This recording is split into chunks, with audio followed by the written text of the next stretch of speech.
Take your time, realize I'ma put you on this ride. Speak it up from your heart, so let it all out. You can let it all out. Heart to heart with Belliyah. Heart to heart with Belliyah. Heart to heart with Belliyah.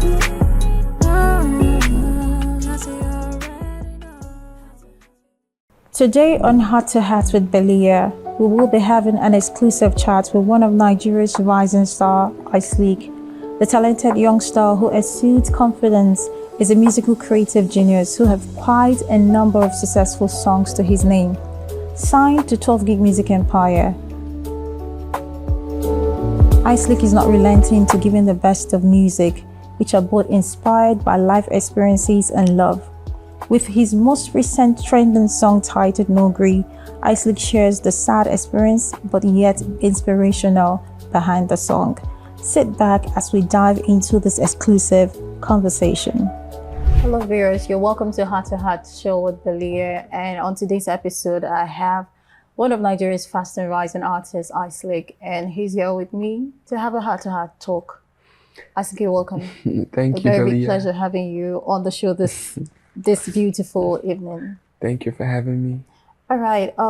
First of all, I really want to know the name IceSleek. It kind of sounded like something sleek, but some people would probably want to have another meaning to it. What does the name actually mean? How did you get the name?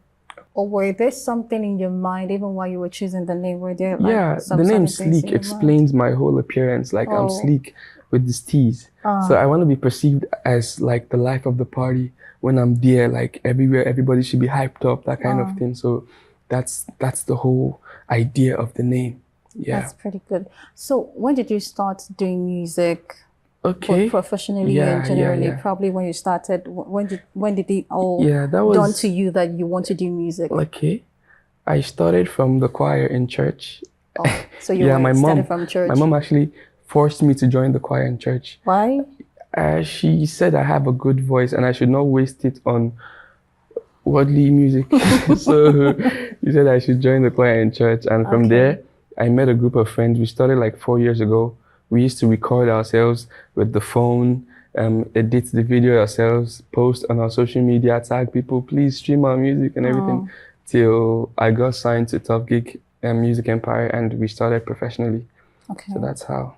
But could you actually remember the age when this happened? It should be 2019.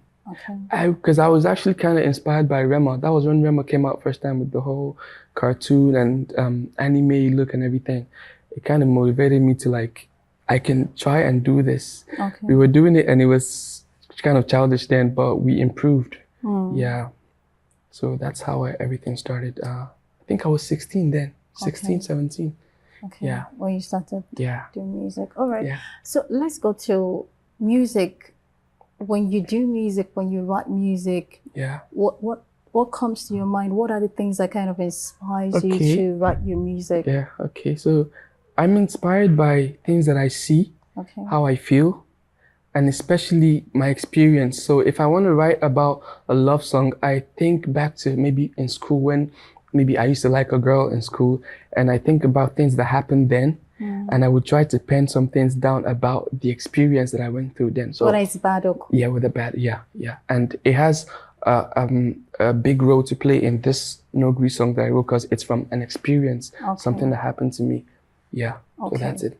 So let's before we actually dive into your newest single, you have other songs that you've actually done. Yeah, and a couple of songs that you've actually done. And how would this inspiration? How can you link these inspirations to some of the songs you've done before? The songs, a few songs I've done before, they're nothing too different from this one.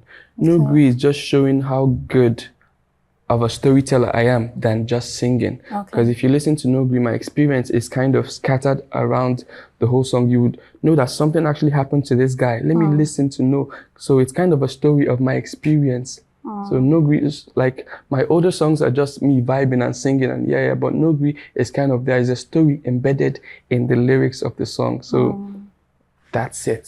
So basically, okay, now the most recent song is No Gree, and No Gree. basically, I think early this year, Yeah. there was just this No Gree. Everybody was like, No Gree. Yeah, Here in no gree Nigeria, it for was like, No anybody. Gree, No Yeah. Gree.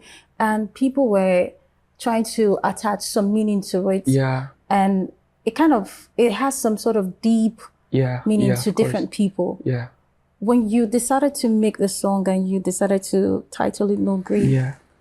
and what was it like? First of all, is it because of the whole slang, the whole crave, the whole, the fact that people were really buying into this No Gree thing? Was that the reason why you also had to choose? It was, and it also related to my experience. Okay. Because I had a little fallout with the EFCC. So it kind of helped me to like make a meaning out of the whole thing. No grief for me means like, the state of the country right now and things happening all over the world, but especially in Nigeria right now. The rich man is crying, the poor man, everybody's going through the same thing right now. Nobody can escape it. So I think No Gree should be an anthem. It should be something that people should hold on to. Like in this hard times, people should just have hope.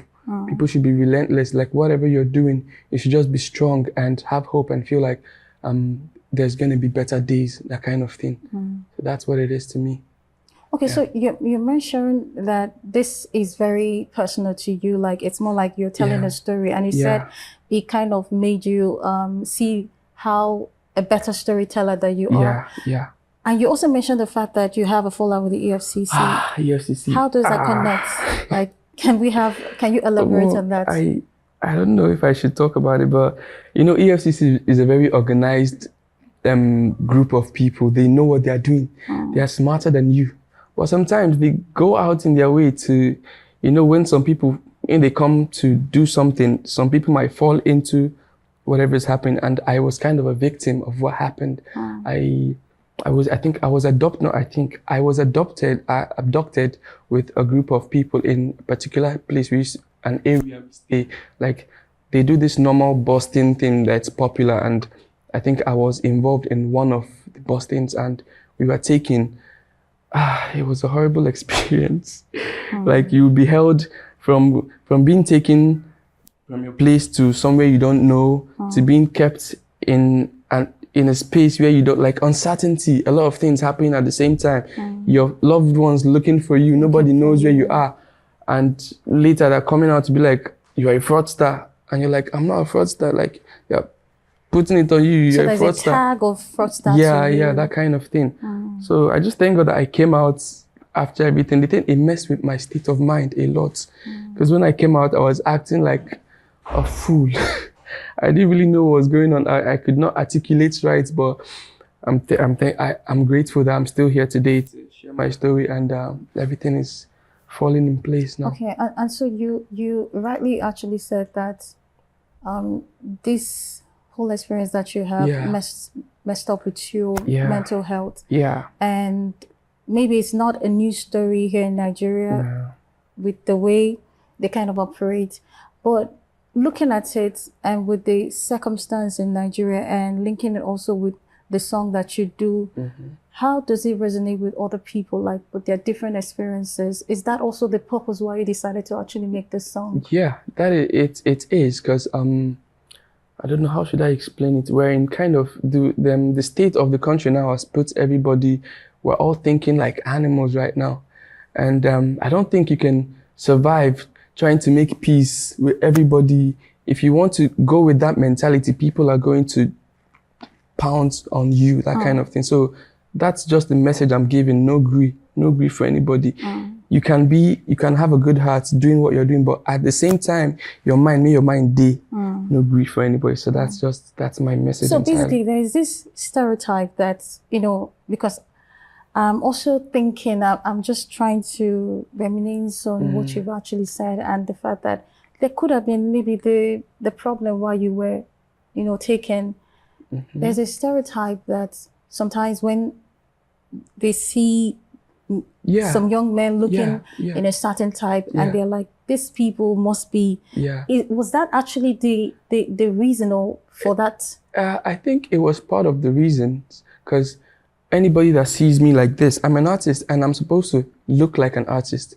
But sometimes people tend to misinterpret. They can see you like this with dreads and everything and be like, there's no way this guy is not doing this thing. He's not a, they call it Yahoo boy. And I think it was because of the student area where I was staying. I was staying in this upper class part of the student area. So they just come, they assume that they are going to get what they wanted. So they just take everybody and they go and filter. But before they are done filtering, they've caused some damage on some of the people that were not involved in the thing. So all right, so I'm going to go back to the EFCC story because I'm really interested. The reason why I'm more interested in that story is because I know that it kind of, this story is a story that there are a lot of young people who can really, associate themselves and relate with this very story. So of course. Basically, when you said afterwards you were out, how did you get out? Was it an easy task? How did that happen? So the thing is, from starts, I found myself in the middle of nowhere. You find yourself with a couple of strangers that you don't know about. Everybody speaking a different language. I was in a state of uncertainty until, shout out to my boss and my record label boss, Mr. Hardy.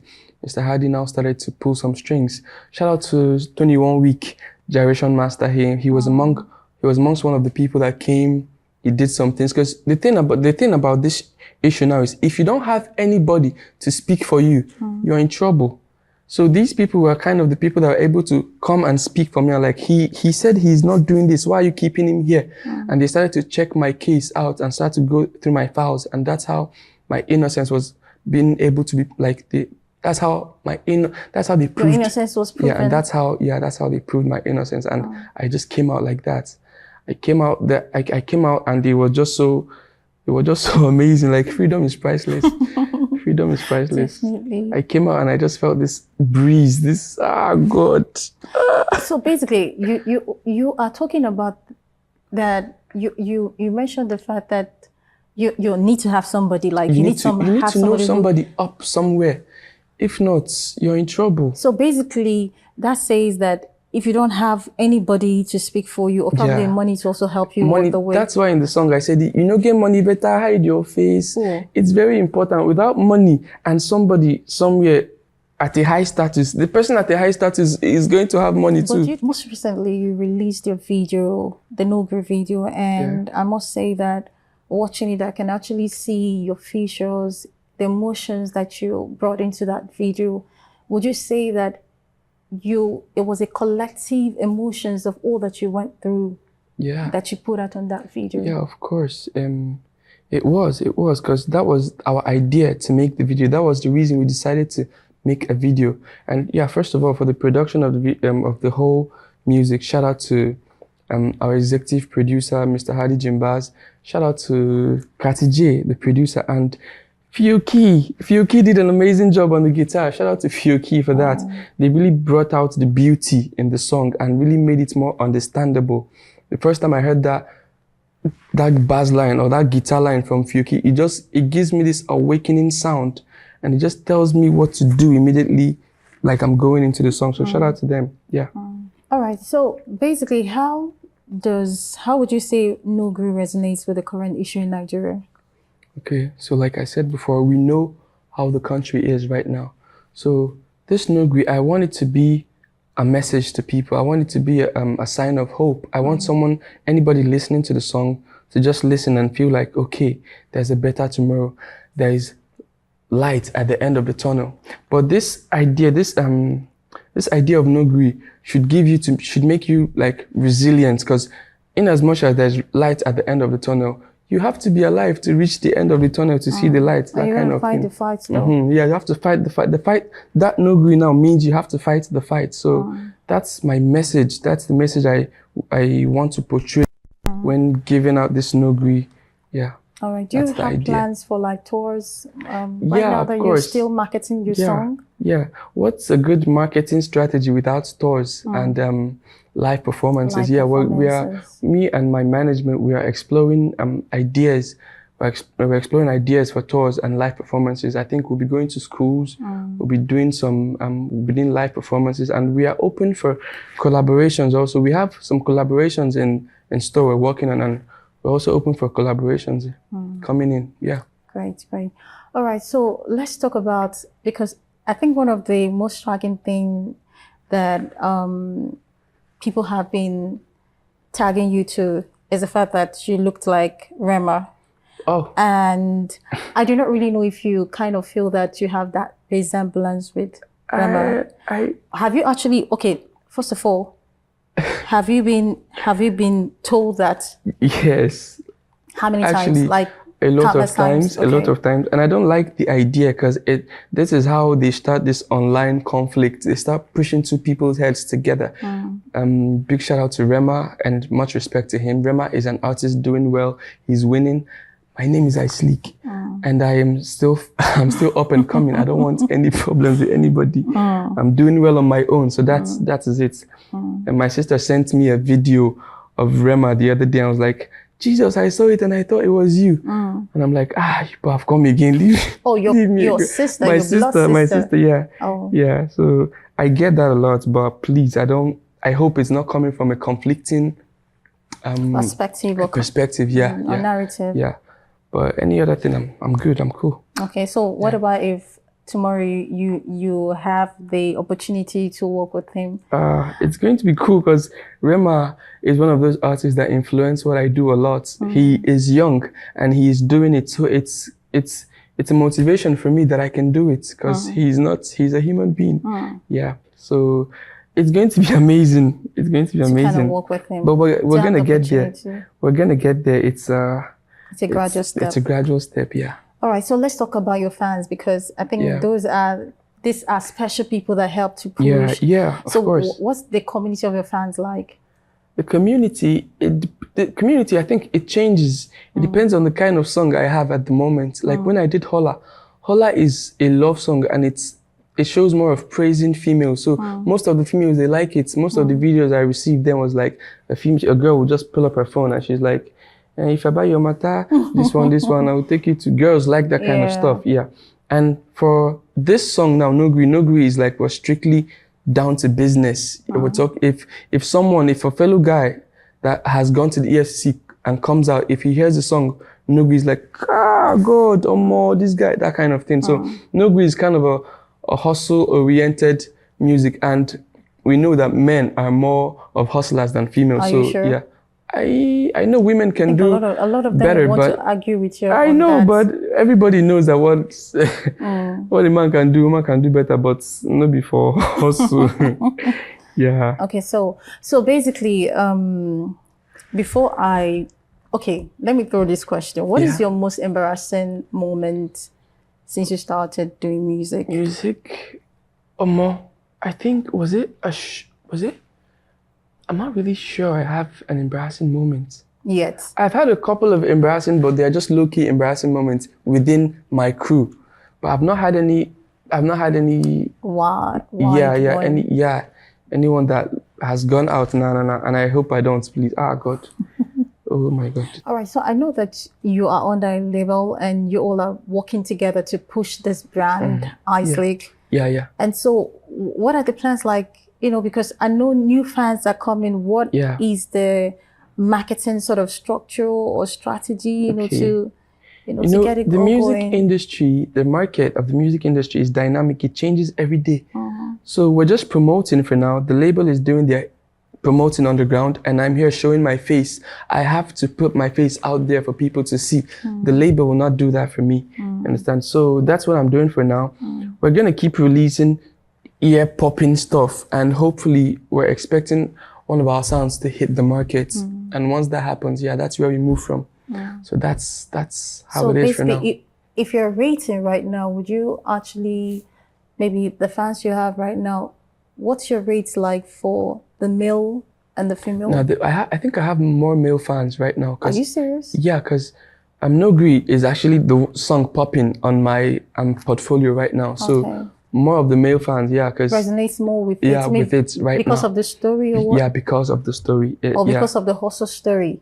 Everything in No Gree, I think it attracts the males more than the females. Shout out to the female fans though, because they're the ones doing the TikTok dance challenge of the song. But the males actually I feel like they are the ones on the ground doing most of the streaming. Yeah, because I have male friends, I have female friends, and I can tell from the way both both of them react to the song. So most of the males, they can come and be like, guy, this year, the day I dropped the song, someone sent me money. It was like, oh, this your song, they bust my head. Send me your account number, send me your account. Someone found out that he sent me money and said, send your account number, send it. It was so crazy that day. But the females, they'll be like, it's a nice song. When you go do love song. So the females are waiting for a love song. While the males, they want more of this.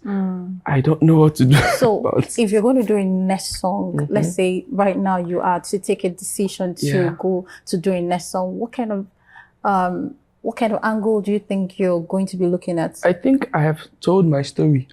Like I've said everything that has to be said about my experience. I have this love boy kind of vibe. I would like to try out love song again, because there are some things I wasn't able to do with the last one that I would want to explore this time around. So I would go to the love sector of making music.